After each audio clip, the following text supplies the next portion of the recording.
Hey, folks, this podcast is brought to you by Parlay Play Fantasy Sports. Use my referral code RotoBrady. Get that sweet, sweet deposit bonus. They got paid contests coming to states near you. They're giving out boosts. They're giving out bonuses. They're slashing lines all day long. Hop in those player prop DFS contests. It's a super fun platform over there. And this podcast is also brought to you by King Arthur Capital Group. Fund your fight camp, showing fighters how to leverage credit and capital so they can treat their career like a business.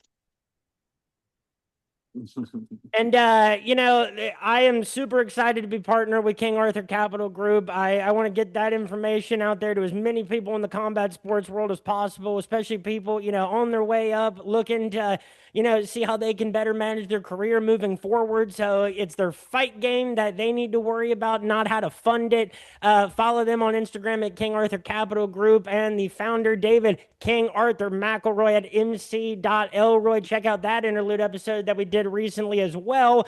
And what is up, everybody? This is Brady Grove bringing you another interlude episode of the Tap That MMA podcast. This is being recorded on Sunday, March 29th. We just came off of what was maybe the wildest ending to a college basketball game of all time. But with me tonight, ladies and gentlemen, the end comes officially 3 minutes, 4 seconds of round number one. Your winner by TKO, Alex, Bruce Leeroy Caceres. folks, this one is maybe more surreal to me than any other person I've ever had on the show. This guy is a 30-fight veteran of the UFC, of which you might remember seeing him on The Ultimate Fighter, the 12th installment of it back in 2010. Give it up for Alex, Bruce Leeroy Caceres. Alex, thank you so much for being here tonight. How's it going, man? Doing good. Thank you for having me. Dude, at 13 years old, remember watching you on The Ultimate Fighter. It's so crazy to think about, like, the That's a timeline. nice way to make me feel old. But the thing about that is it speaks to the incredible longevity that you have had in the sport. Like that was really the first season of The Ultimate Fighter that I was committed to watching every episode week by week. The coaches were GSP and Josh Koscheck. And the interesting thing about The Ultimate Fighter is when you were like 21 years old when you were on The Ultimate Fighter, you were Yeah. I believe, 6 fights into your professional career. And there wasn't Dana White's Contenders series. There wasn't, Dana White looking for a fight. There wasn't regional promotions that, are streaming to thousands every week and on UFC Fight Pass. The exposure level, whatever scouting was at the time for the UFC, what was it like to be a guy on, like, working your way up early in your pro career, looking for opportunities, to make it through to the UFC, and then being on The Ultimate Fighter, which at the time was the premier, platform for prospects to make it into. And, there was limited opportunity. You had to wait for a season of it. It had to be your weight classes or at least something you could make it to. And then, you had to be noticed. So what was it like at the time trying to, break your way in and then actually being in the Ultimate Fighter house? Well, honestly, I started fighting at 18 professionally, that is. So I started fighting professionally at 18. And I started doing fights and I liked doing it and it paid money. It was never really my idea. My managers, well, they became my managers. They kind of pushed me into like, hey man, you should do this professionally. You're pretty good at this and whatnot. Because I was doing like backyard fights and stuff. So I just started fighting. I just like doing it, and I didn't know about the Ultimate Fighter. Honestly, when that season came around for being casted, my brother's the one who actually told me about it. Said that they're having tryouts up in North Carolina, so we both just took a road trip up there, and we both just tried out. And then I got on the Ultimate Fighter show, and that's how it happened. I mean, was it wild being 21? And naturally, like the Ultimate Fighter always has a like wide variance, but at the time, like in 2010, there were guys that, were older, they were, had more robust professional experience. And then this was where everybody was looking on Spike TV every week to see like what guys were going to be a part of the next group of new fighters. New fighters were not like a super common thing in the UFC back in the day. It wasn't something that like new waves of people being brought in every week. It was a big deal, who was in that house. And so, what was it like at 21 having that opportunity with the mixture of personalities that was in the house for that season? It was definitely a good learning process, learning curve. It definitely showed you different walks of life, how different people treated their careers and just lifestyle, and the more I saw that, like the more it definitely helped, especially having great coaches like George St. Pierre and his team. It definitely helped with taking the career more seriously, like taking the art more seriously rather than just, hey, I'm here to get famous or it's just a cool thing to do. There was a little bit more to it, more seriousness to it. But other than that, it was a great experience. I was the younger, I would say the youngest guy there at the time, or I was one of the youngest guys there. Like I think there was another dude that was 21 as well. I would And imagine. huh? I would imagine that you were at least, tied for youngest in the house at the time. Yeah. And I don't know. I can't really. It's not that I can't recall so much of my personality back then. It's just I never really gave it too much thought in the moment while I was doing it.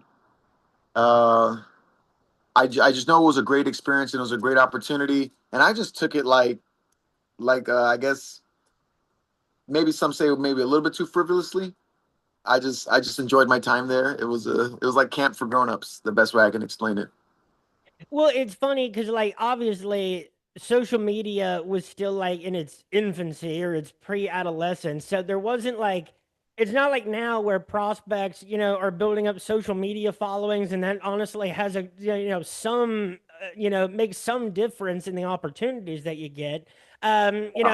You really would have had to work really hard to know about who regional prospects were at the time, and the thing that I loved about you, on that season of The Ultimate Fighter, what made me a fan at 13 years old was the authenticity of your personality. The Bruce Lee suit was always awesome. You were clearly like that was that was an honest version of you. There was nothing changed by the cameras or anything. But the other thing that I love about you as compared to a lot of fighters, especially at that time on The Ultimate Fighter, was a lot of fighters, I think, hurt their career by taking themselves and the moment too seriously. And so, like, Yeah. if I faintly recall, there were probably some dudes in the house that were like, "Oh, I don't like Alex. He's doing this and this or whatever." And it's like, but those are the things that people connect with as fans, and so, like, I think some fighters definitely hurt themselves by taking themselves too seriously. In contrast to what you said about being kind of in the moment and enjoying your time there. Oh yeah, I mean, I think people hurt themselves in life in general, just taking themselves or everything too seriously. When it's not, it's not about being serious, right? Serious is has a very negative, very grave connotation to the word. I would rather use a word more like sincere. So if you ask me if I'm serious, I will tell you no, I'm not serious, not at all. But am I sincere? Why, of course. We take things too seriously, we end up hurting ourselves because really life is a game we should be playing. It's like a musical piece. When we're listening to the song, we're not waiting for the last note, or the best composers will just play one single ending note, right? We listen to the song, and no matter where it takes us, that's where we end up. Same thing when we're on the dance floor. We don't pick a spot on the dance floor and say, "Okay, at the end of the song, we're gonna end up right there." No, we enjoy the music, and wherever the song takes us, that's where we end up. And we're like, "Whoa, what a journey was that?" Right? So we should stop trying to control everything and stop trying to take it so seriously, and then we can be more like the angels, right? Because the only reason why the angels fly is because they take themselves so lightly. And I mean, to that point, there's also there's a difference between seriousness and authenticity and whatnot. But there's also a difference between seriousness and commitment. And some people aren't able to be, carefree or relax and enjoy themselves and also be committed to something fully. And I think like the people that can't do it feel a sense of like resentment or jealousy to the people that can enjoy the moment while also being just as committed to, the same goal as they are.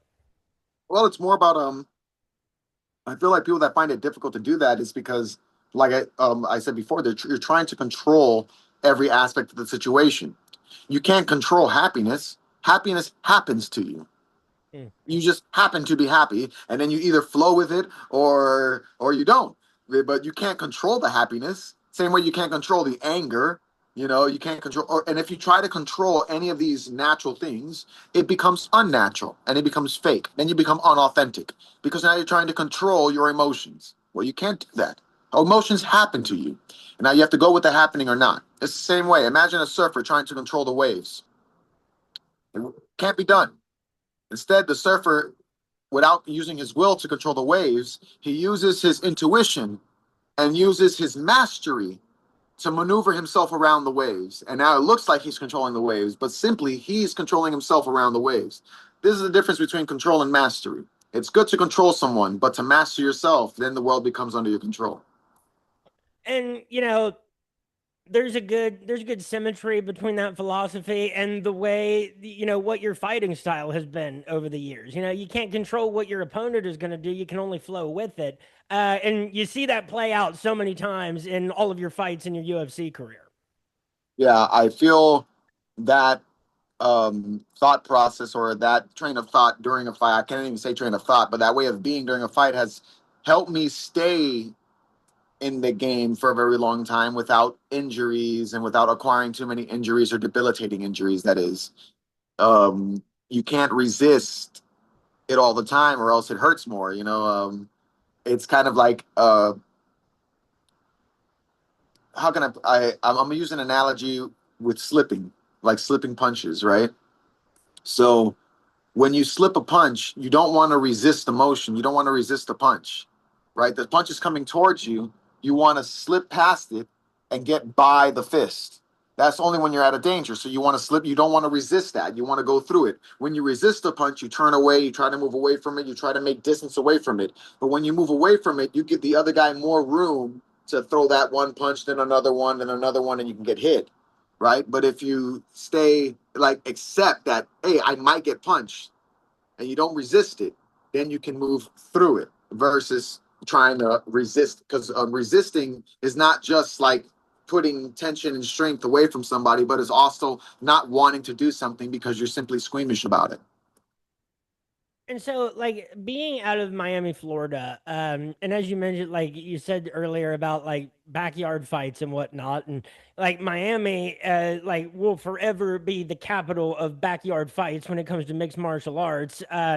Famously where Kimbo Slice and Jorge Masvidal, made their name is backyard fights in the state of Florida. What was like thinking about what the regional scene must have been like in the early 2000s blows my mind every time I think about it because I know what regional promoters and regional promotions can be like now. And so thinking about what it was like to come up when there was so much less information out there to kind of guide you, what was the regional scene in Florida like? And what was it like for you, taking those fights early in your pro career? I know that like one of the first few fights that you had as a pro was with King of the Cage. That was in Florida, I believe. So what was it like? I mean, or was there any process to it at all, or is it training and like, oh, there's a fight here, boom, I'll take that, and now I'm training again? Much like that, yeah. I was more all over the place for sure. I was just taking fights where I can get them, different organizations. Um, I was very nervous. It's early in my career, obviously. King of the Cage, when I first found the Kings, I was very nervous.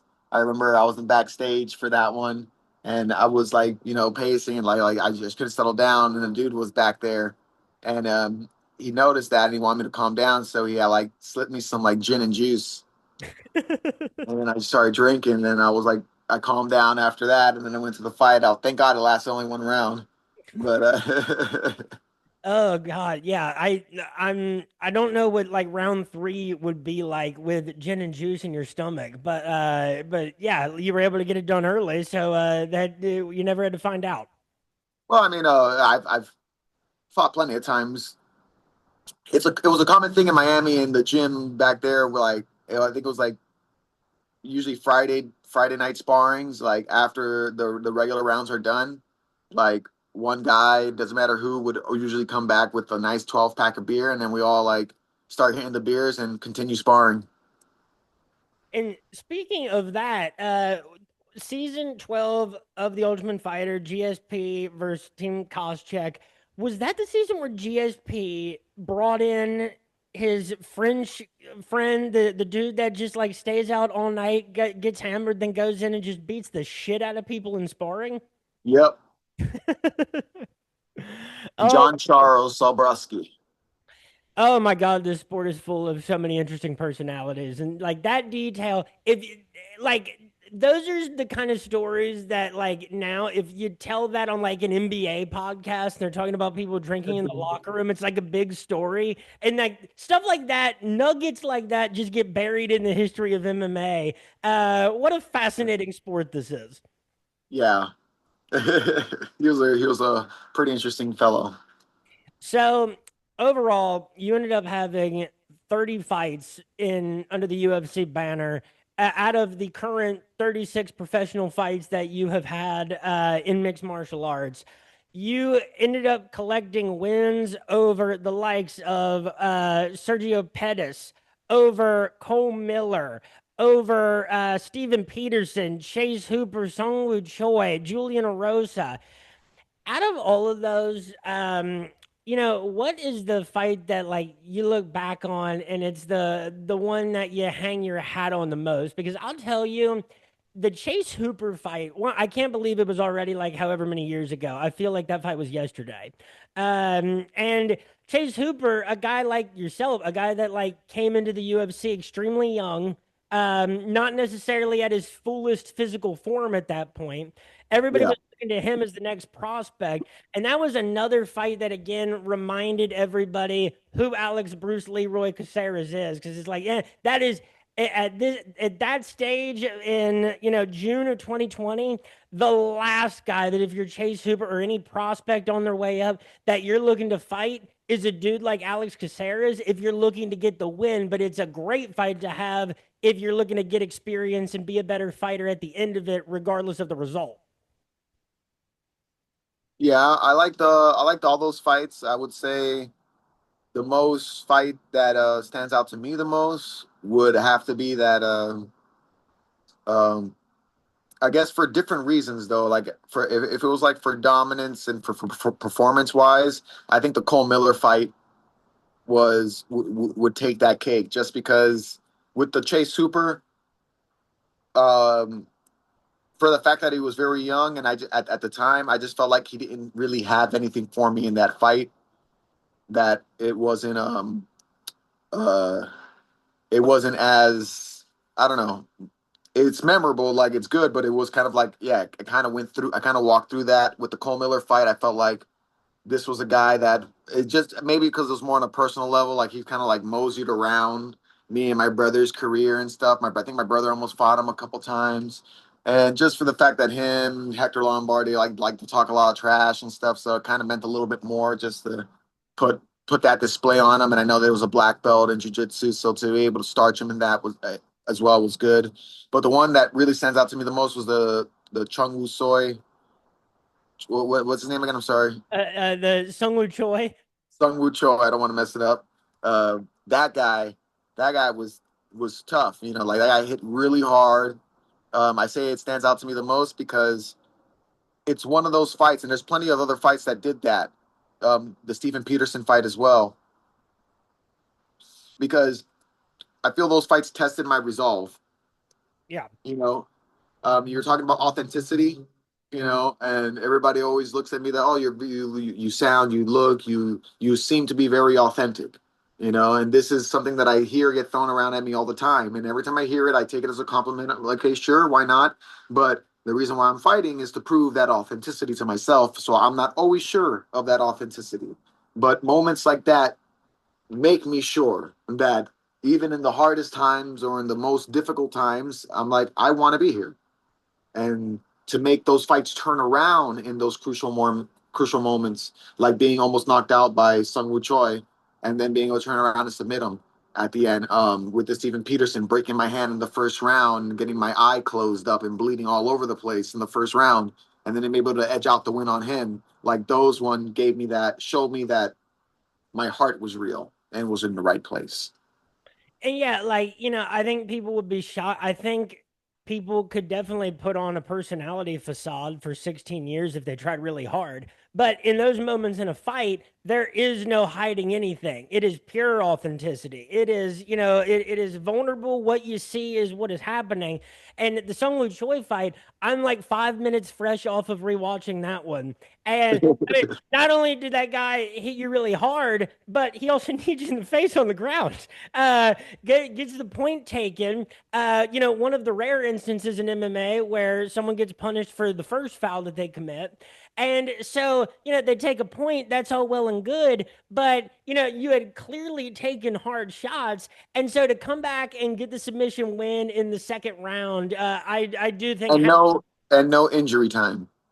yeah, they, and Herzog was trying to remind you, like, you've got plenty of time, and still, like, right back into it. And so, But it was just a moment at that time, and it's like at that time it wasn't longing for it, but it was just being and accepting and being okay with, all right, this is where this happens. Me being knocked out or being extremely hurt at this point. Like this is where it happens. I can't shy away from it. I can't take injury time. I have to fight him. Like this is what would be the honorable thing to do. So I went in and fought. is there something like almost freeing about like a foul like that being committed in a fight? Like, you get kneed in the face, and then it's like, all right, well, like, that happened, and now just go out and win. There's no like conservatism at that point. I didn't even think about it. Honestly, I didn't know until after the fight that he needed me in the face. And that's funny too, because Michael Bisping and I think Dominic Cruz had said that. Like, they said, Alex Caceres might not even be aware of like why the point is being taken right now. So it's and Michael Bisping had said at first, he was like, "No, I think that knee hit him in the chest," and then they showed the replay and they're like, "Nope, definitely not. That definitely hit him right in the face." Yeah, I felt something hit me here in the forehead, but everything went black. And then the next thing I know, I was standing up next to the ref on the cage side, and he was asking me questions, and I was trying to answer the questions correctly so I don't get the fight stopped. And then I remember him asking me, "Oh, you got time?" I'm like, "No, no, no, I'm good." And then it was a weird feeling. It was a very almost like a dreamlike state, but it was just accepting it. But at the same time, it was how can I put this? I wasn't I wasn't resisting, but I wasn't yielding.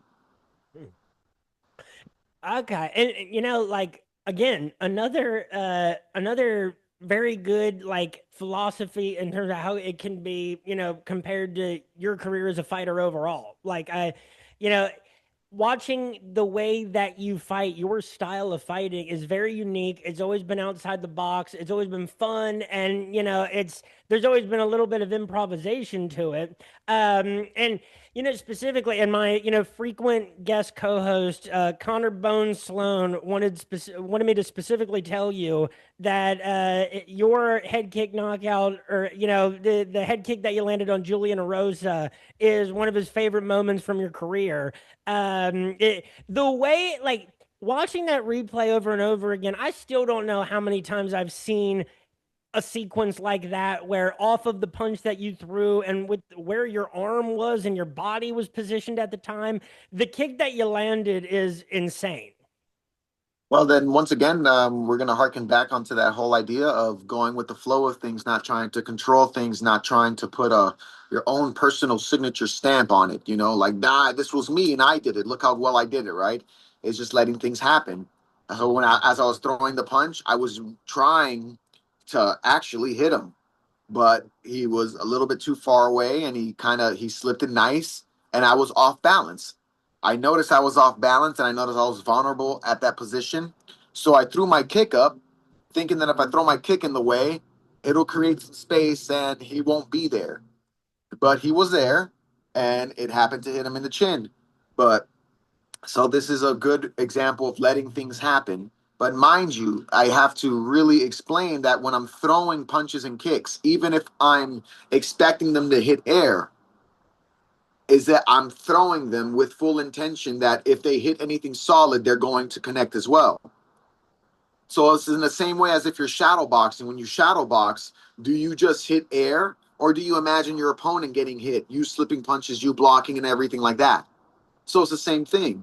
You're cutting these grooves in space and time. So it doesn't matter that if I'm hitting the air, if the air is there, or if there's an opponent there or a block of wood or a bag, I'm not hitting you. The motion, the position, the technique, the skill, the thing I trained over years and years, it's hitting you all by itself. And that's what Bruce Lee meant about that. Damn. All that all those concepts are so interesting to think. I just watched Enter the Dragon and Game of Death the other night too.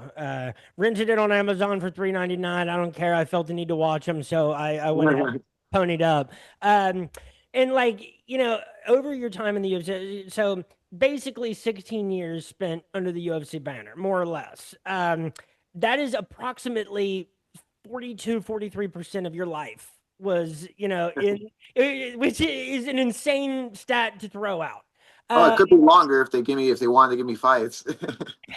yeah, and so like, and what I will always take from your career is like, I'll always remember the personality that you were, the way that you fought, like a lot of your bigger fights. But the thing that I'll always remember about dudes like you, and to that point, also Michael Johnson of that season of The Ultimate Fighter, is no matter how long it has been in the UFC, no matter what losses against what opponents were taken along the way, every time people thought you were done and that like oh my god, they've got to match up against this guy, what's gonna happen, every time you ended up proving people wrong. And that's the thing that I take away from your career in the UFC is like, even though there were losses along the way, when there was the next matchup, that was in the rear view, and what people thought was going to happen didn't matter. Oh yeah, ultimately it doesn't matter. When at least for the most part, the generation that I learned martial arts from and that I was doing it with, uh, it was about doing it. There was nothing further or closer to the truth than that. It was just doing There was no need to do it for a thing. There wasn't a purpose or achieving something. There wasn't trying to get better at something. It was just, I like doing this. This passes my time in an enjoyable manner. So I like to do it. And it was simple as that. People liked doing it, or they felt the need to have it because they needed self defense. They wanted to be secure themselves and be able to travel among their path of life unmolested and unbothered. So I think that's what martial arts gives to a lot of people. And that's what ultimately it did for me. I was a very curious fellow and I always like to explore and adventure. And I would like to do that in a way where people won't bother me because there's always going to be dicks and assholes on the road and they're going to mess with you. But martial arts is another way of simplifying those problems whenever you come across them.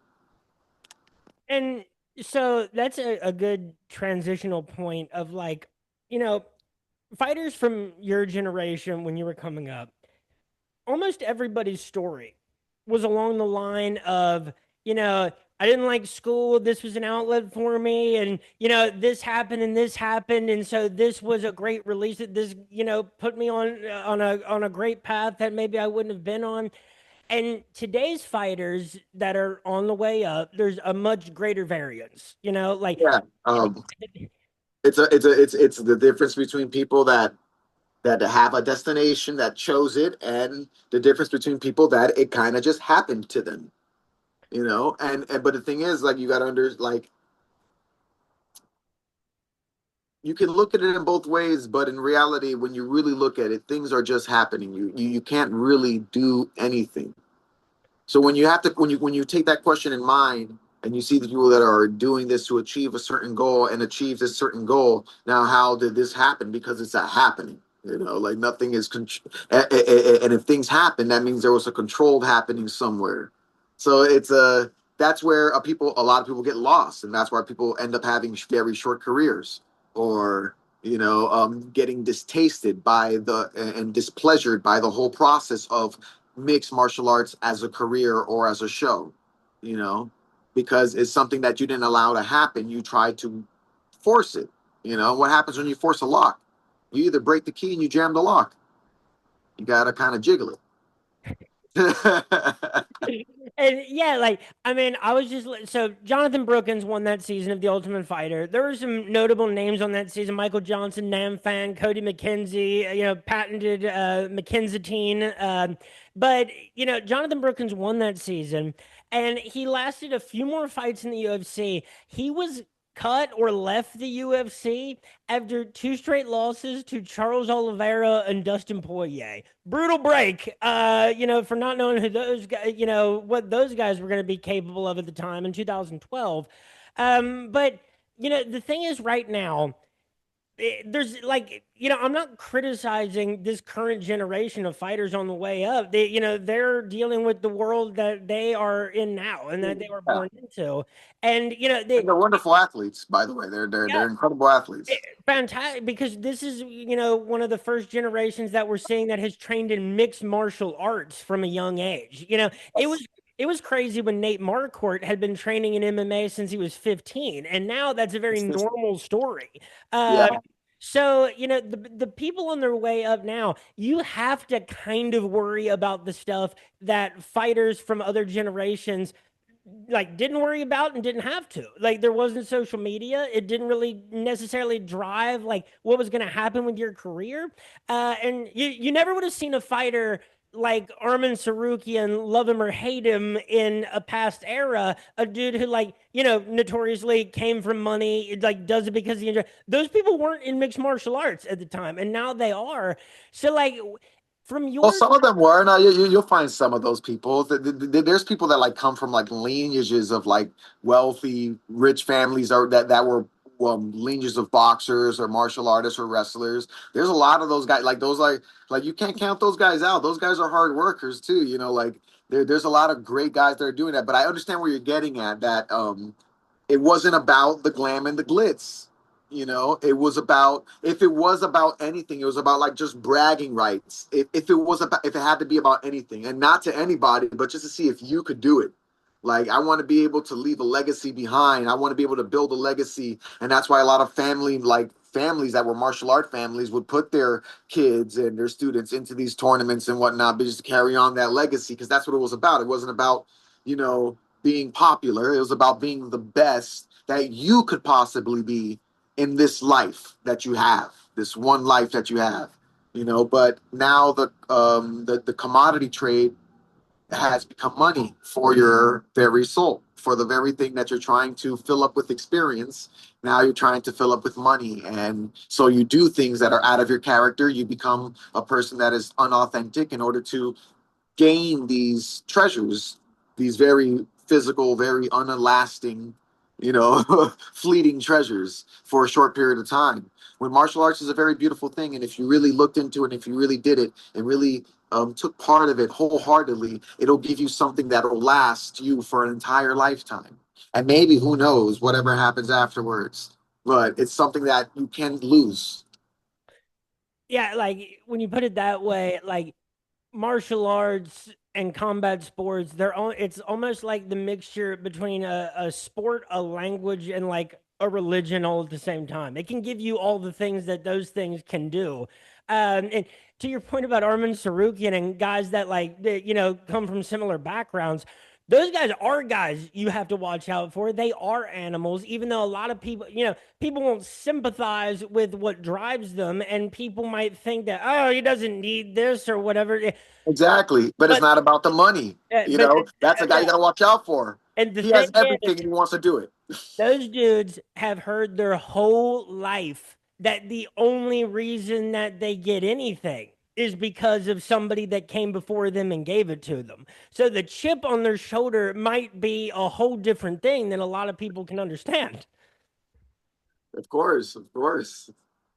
So, like, what is something that, for fighters today, if you were to give, a single line of guidance to them about, how to manage the world that they're in coming up and how they can make a long career of being a mixed martial artist, what do you think is the best principle to live by?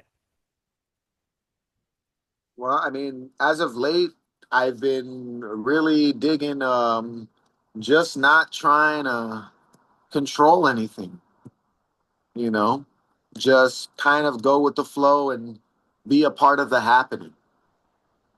I know it's not a one liner, but that's as best as I can put it. But if I can just elaborate on the explanation, it's kind of very simply, too. Like when you're breathing, right? Do you breathe or are you being breathed? Now, does it happen to you or are you actually doing it? Now, when you try to breathe, doesn't it get difficult after a while when you're consciously trying to breathe all the time? So, is breathing something you do or is it something that's happening to you? Yeah, when you put it that way, the times where I struggle to breathe the most are the times where I'm thinking that I can't breathe. Yeah. And when you relax and let it happen, that's when you breathe the best. You don't even notice it. That's how well it's working. You ever heard that saying, the squeaky wheel gets the least oil? Yes. I mean, the least squeaky wheel gets no Yeah. oil. I'm sorry. Exactly. So when everything's functioning correctly, you don't even feel it. When your eyes function correctly, you don't notice the lens in front of your eye. Now, if you have like astigmatism and that you can see now, you notice the lens in your eye. But when it's functioning correctly, you don't notice it. So when things are functioning correctly and they're happening correctly, they leave without a trace.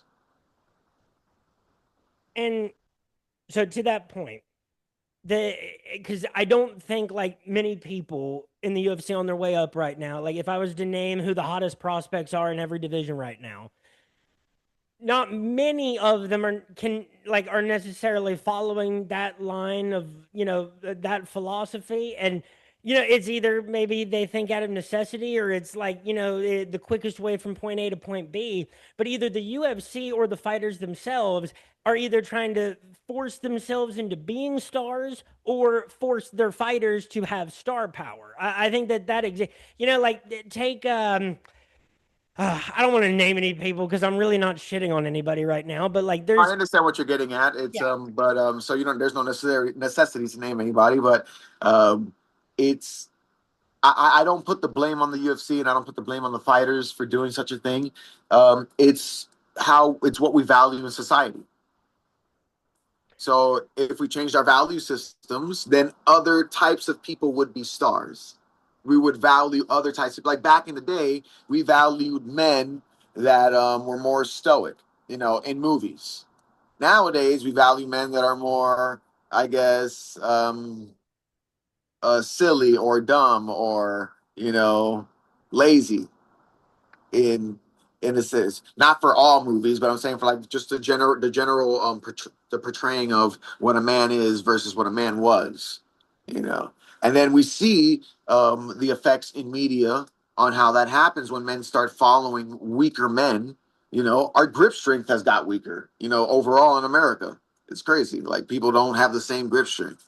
And But yeah, yeah, that's why I have like five of these like grip strength things here in my desk drawer. Is also because I hate the way my fingers feel after grabbing a gi ever. That's also why I don't do like gi jujitsu anymore. Or dude, the way my fingers used to be torn up after like just doing one judo class in a week is like.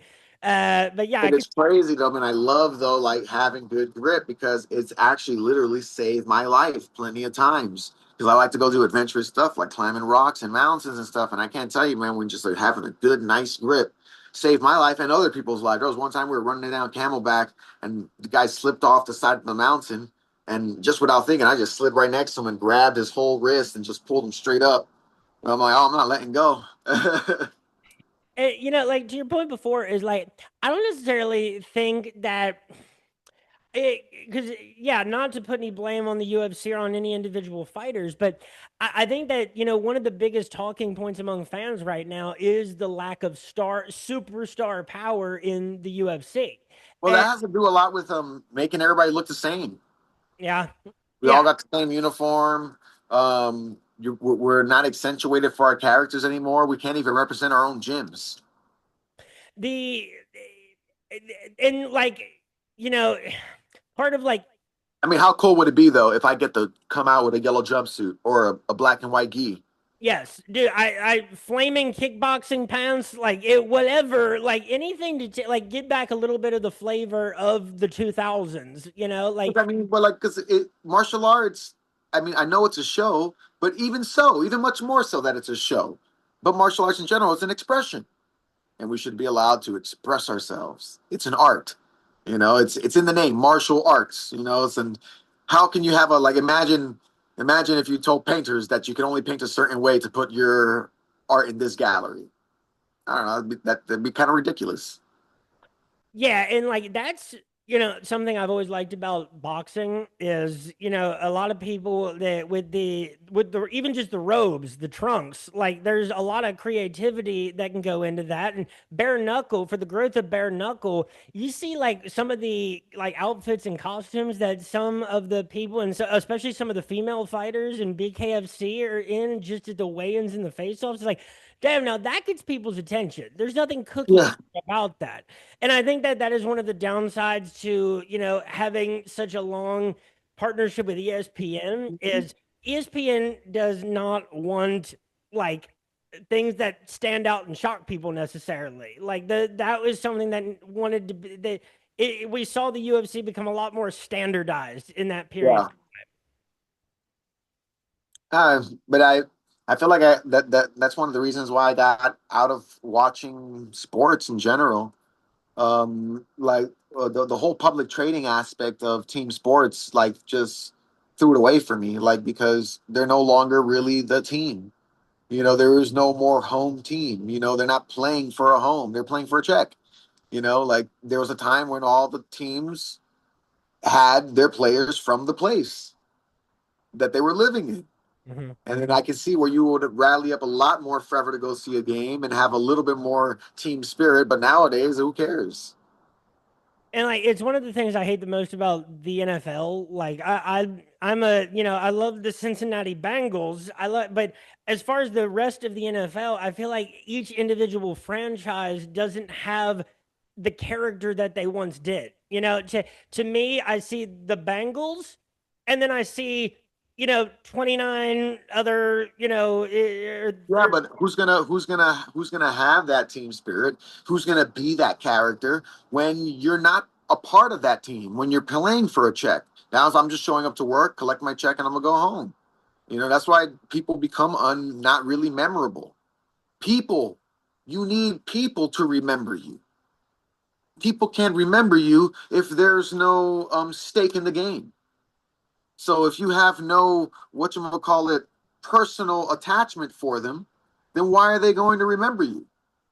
You know, a lot of people just remember the person that played for their team on that state just because they were from that state.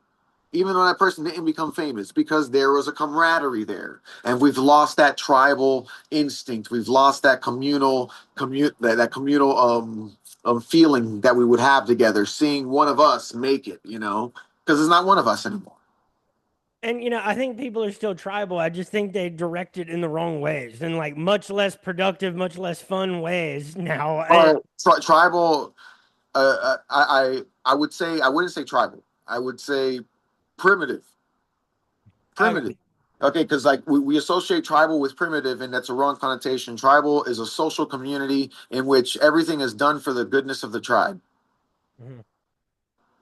That's so if I make a decision, if I'm going to do something, I got to make sure that it's not only good for me, but it's good for everybody else, and it doesn't get anybody else's way. That's a tribal mentality. We live in a very corporate mentality. Yeah. Whatever's good for me is good for me, and fuck everybody else.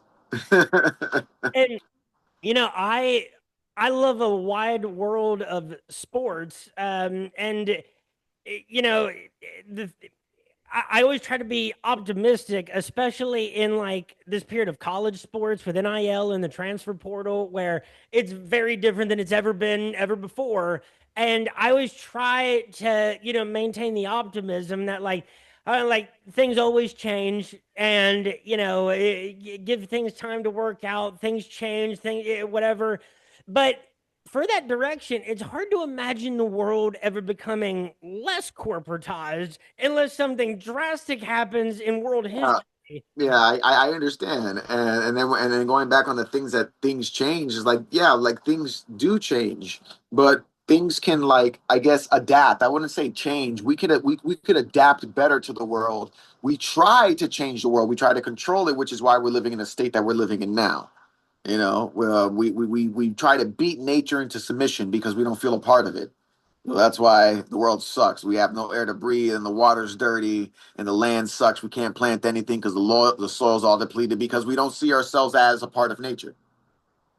But going back onto the breathing aspect, now, how can you say you are just not an extension of the tree's lungs? Because the trees need you to breathe out what they need. So it's not two systems; it's one system. You and the trees are the same thing, playing in the same play. So you shouldn't be trying to break them down instead of build around them like Japanese architecture or stuff like that. How they build on the side of a cliff and won't destroy or disturb the cliff whatsoever because that will mess up the ecosystem that he also needs to survive and thrive with a healthy and fulfilling lifestyle. So to go into a different line of discussion here. So your last fight in the UFC was May 2024 against Sean Woodson. And you mentioned before about not being able to get fights as consistently as you wanted to. What do you think was like the reason behind why you weren't able to get fights at the frequency that you did want to? Honestly, I do not know. I do not know. I was willing, ready, able. I don't feel like I really lost that last fight. I felt like it was a close one, but since I was fighting a hometown guy, it might have had an effect. But other than that, I really don't know. I feel like I'm an exciting fighter. I never slowed down. Haven't looked like I've been slowing down. So really, that's up to them. I can't. I can speculate on a whole bunch of ideas, but then again, like I said, I'll just be shooting the breeze. I mean, if I was to offer a guess, and it might be in line with any theories you've had, is like eventually became a very tough matchup to figure out who, you would fight because, if they give you a prospect, that's a very dangerous fight for someone that they might be trying to build up. And, then it may have become hard too to give you fights that were like then the next tier of competition. So I do see how it would be maybe tough to find a right matchup for you, but also the level of like entertainment that you offered and the amount that fans of the sport loved you, I'm sure definitely would have loved to have seen them give you more fights throughout your time in the UFC. No, I know, but they kept a lot of older guys and still feed them prospects and whatnot and stuff like that. And sometimes they surprise you, sometimes they don't. But at the same time, I just feel like they were comfortable with giving me prospects for a long time and not really moving me up anywhere. Because I would go like on like what 4 or 5 fights, maybe 3 or 4 or 5 fight win streaks, and then not really get a solid opponent. I'll be like, oh, another guy that just comes in, or another guy that's like unknown, but it's like 10-0, and I'm like, okay, that's fine. But like to fight like one of these, like how they feed some of these guys, like some out of the door names. You know what I'm saying? Like, I'm like, yeah, how come I can't get those fights? Why do I got to fight the 19-year-old or the 21-year-old that's like full of vitality and is undefeated and shit? Like I don't get me wrong, I don't mind doing it, but if I beat them, why not move me way the fuck up? You know, Yeah, like some of these guys I see get 1 fight, 2 fights, and they get to fight like some crazy name, and I'm like, damn, like that's cool, but it is what it is.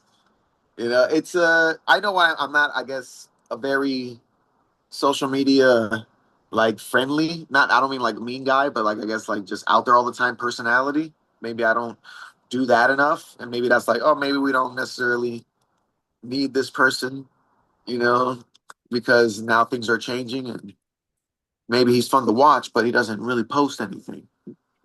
And I mean, like, it's hard to guess right now because Yeah, like, you see matchups that are made in the UFC and whatnot now that it's like, you always can come up with you can always rationalize it, but you see a lot of moves from the UFC that, like, I'm not necessarily hating on or anything. I just don't necessarily understand what the thought process is behind it. And I don't know what information they're working on, with yeah. the There was like plenty of guys that called me out, and I've agreed to any of those dudes. Like so, like, and I understand maybe they're prospects, and maybe, but and I don't know what their decision making is about that. But I mean, if they call me out and they want to fight me, that's something that they want, So, it's just hard to guess like what information the UFC is operating off of now and what direction they're trying to go. Because like every day in the UFC and with MMA is uncharted territory. It's still a very young professional sport, and by comparison, a very young professional sports company at the top of a game when compared to other professional sports. And like you just never really know like what Dana and what the matchmakers like what their goal is, with each card. Because we've also never seen like this volume of cards before. Like once yeah. COVID hit and it started being like cards at the Apex every single week, that was like very new territory. They upscale the roster a lot. The contender series comes along. You're signing new people. All that cards are 14 fights long. People struggle to cut weight all the time. There's new last second step ins that are getting signed to the UFC all the time. So I think that part of it has to be like, and again, I'm not criticizing anybody for this part, but like, you have to be making up part of that decision making process as you go along. Probably, I wouldn't know what to tell you about that. And so, like, the last two combat sports events that you participated in were both with Dirty Boxing, DBX2 and DBX3, both in the summer of 2025. You lost the first by decision to Saikov Kakramanov, and then you get the second round finish of Sean West, most recently August of 2025. Dirty Boxing is right, like it's an idea that I'm so impressed by because with as time goes on, it's like the guy, the doctor in like 1650 that said everything that has been invented has already been that will ever be invented has been invented. Uh, Yeah. and obviously, a lot more inventions came along, and it's hard to imagine like what other Well, thing. I mean, it's not really anything new. It's like old school boxing. But I mean, It's like like it's like boatyard boxing back in the 1800s or 1920s and shit like that. Like they're it like, but like, so you take like the rule format of like karate combat. You take like yeah. RAF, which has been able to like, they're getting people to watch freestyle wrestling on like a pretty big basis through that. And the bare knuckle was something that people thought was kind of a like when it started, it was like, But oh, but the way they're doing it, you see, the way they're doing it is where that's what we're talking about the UFC, where you feel like they're going to miss is like they're trading away all their characters. It was characters from mixed martial arts on all different facts of life that made these promotions watchable. Like to see these stars, these mixed martial arts stars that were made by their personas and characters going to dirty boxing or karate combat or bare knuckle boxing is what made, the thing watchable, and and then people start to gravitate towards that. You like so we had stars, but now when you start making everybody look the same, we're gonna lose that. You know, like something that was always there through the history of mixed martial arts is there was always a another promotion outside of the UFC that was for real competing with the UFC for prominence and quality. And especially Strike Force to me, I like Pride, like definitely had its amazing share of personalities, but Pride was more like level with the UFC, like in its heyday. And Strike Force was not thought of as highly, but Strikeforce had several dudes that were like, it's like, that guy might be best in the world. We don't know right now. But Strikeforce had such a great array of personalities and characters that made it great. Nick Diaz, Paul Daly, yeah, Mayhem Miller when he was there, the great roster of heavyweights that they had in Strikeforce at the time, and the fact that they had female fights before anybody else did. I feel like mixed martial arts right now is greatly missing a presence like Strikeforce that is definitely not being filled by PFL or some of the other major promotions outside of the UFC. Well, there's a lot of good talent on PFL. But then once again, like I think it has more to do with starching the individuality of people.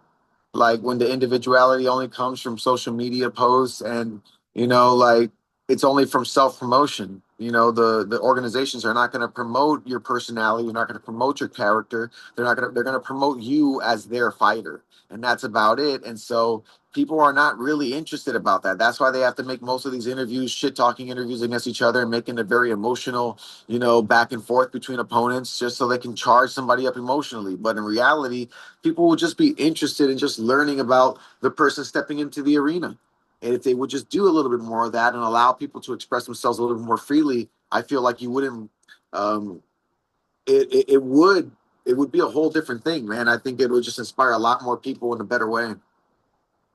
And I think, like, you can always go back to a guy like Chuck Liddell for like what really worked about, individual personalities and characters.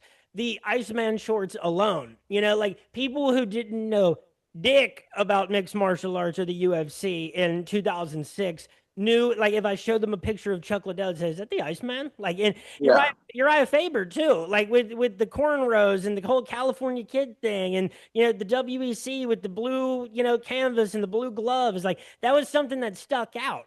And now it's an interesting point you made because the fight companies have almost been able to outsource promotion to the fighters. Like it's something they don't have to worry about as much anymore, yeah, and it, put as it's much effort into. yeah, and exactly. Like it would be a lot easier if they did it. And And, I don't know. Yeah, just be and better, dude. I mean, and the other thing is when, as you said, when they're not marketing like someone as like, you know, this personality, this character, but like this is a fighter who is this, it also makes it a little bit easier to not pay as much because fighters become a little bit more all the same. And by that point, when you're a fighter right now in the UFC and you're on your first contract, and people are pretty familiar what those contracts look like at this point, the UFC sees you as, I don't want to use the word expendable, but like interchangeable, because to a lot of people, it doesn't make as much of a difference who this guy is as opposed to the other guy that you could have gone with for this fight to start the prelims. Yeah, exactly. It's it's corporate. Yeah, like that's the discouraging part. Like it'll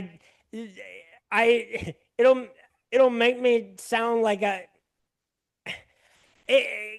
I'm not against people making money. I would never tell people who are. Oh yeah, no, of course, we're not against people making money, but it's just but that's just in how much money do you need? And but Not even like more. there's not a limit on making money, right? But there is a limit on things you can enjoy. There's a physical limit on how many steaks you can eat. Steak dinners, that is, in one day. There's a physical limit on how many mansions you can live in at one time, how many Ferraris you can drive at once. So there's actually a physical limit of so how many of these things do you fucking need? And even more to That's that the point, reality. Sorry, if, go ahead. yeah, no, no, no, if I was having this conversation with somebody, I don't know, like Dana White, and he was actually going to like listen to me, so that's already eons away from where I'm at right now in my house. But if I was pitching the opposite concept to them, it's like, dude, like I know you want to make money, and I'm not going to tell you not to. But the fact is, like the corporatization of a lot of sports is the easy way out for a lot of groups. It's easier to make templates of of the product that you want to put out. But what people connect with is the opposite of that. And so I Yeah. think it's short sighted And, going back to, the less corporate aspects of sports, not just mixed martial arts, but sports in general, I think over the long term could result in them making more money if they did it right. Yeah, I mean, or make it to where not just sports, but I mean, I'm just thinking like more and lawfully though, like make it to where it's we can, as we can and as we should, as the most high species on this planet, supposedly, make it to where we have an abundance all over the world where money is not an issue. Like like money is basically a middleman to the basic necessities of life, and then a whole bunch of other shit we don't need. So before I can drink water, have electricity in my house, put a roof over my head, clothes on my back, eat food, I got to pay money for it. When in actuality, nature produces and overproduces all these things for free. Somebody just got to the spigot and put a tight spigot on it real quick and says, oh, there's not enough to go around unless you pay me for it. And the part of that that sucks the most is like I have no solution to offer that I think could be achieved in like, in my lifetime necessarily. Like But that's the point. The point is to begin, I guess, the first step would be to philosophize on how would I do this for myself, become in this self-sustainable respect, and then be able to, how would you say, teach and show other people to do such a thing. And it doesn't matter if the entire world changes or not within my lifetime or not, because the person that wants to understand the true meaning of life must understand the meaning of planting a seed, knowing that you'll never sit under the shade of that tree simply for the action. A good man does his work and leaves, and claims no merit to the fruits of his labor. damn. That's a good one too, and that's hard for a lot of people to think about. A lot of people don't want to put in work for something that they'll never benefit from.